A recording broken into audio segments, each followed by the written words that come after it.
hindi pa kayo nakakita ng kalaban na tulad ko.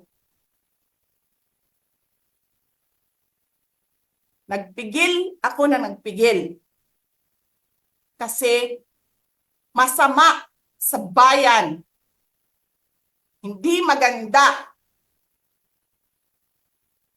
ang political instability.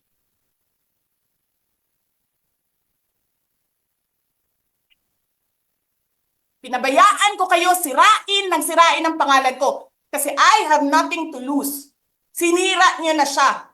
Wala na siyang ikakasira pa.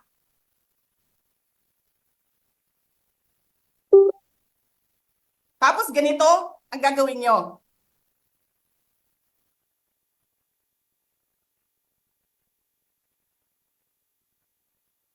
Hindi ko alam paano nakakatulog ang Chief of Staff ng Armed Forces of the Philippines. Gabi-gabi, mahimbing ang tulog mo. Ganito ang bayan natin. Bilyon-bilyon ang nawawala. Tanungin nyo si Congressman Ungab, Chairman ng Ways and Means, Chairman ng Appropriations Committee. Tanungin nyo siya, paano nawawala ang pera?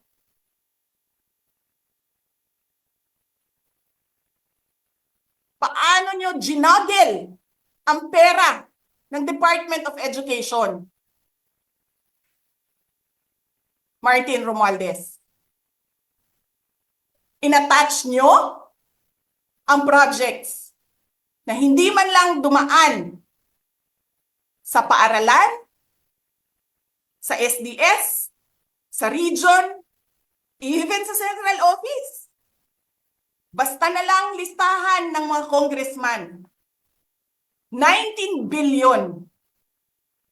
Tapos, nung 1 billion na lang ang naiwan sa DepEd, anong ginawa nyo? Kinuha nyo ang 5 billion sa repairs, nilipat nyo para mukhang lumaki ang pera.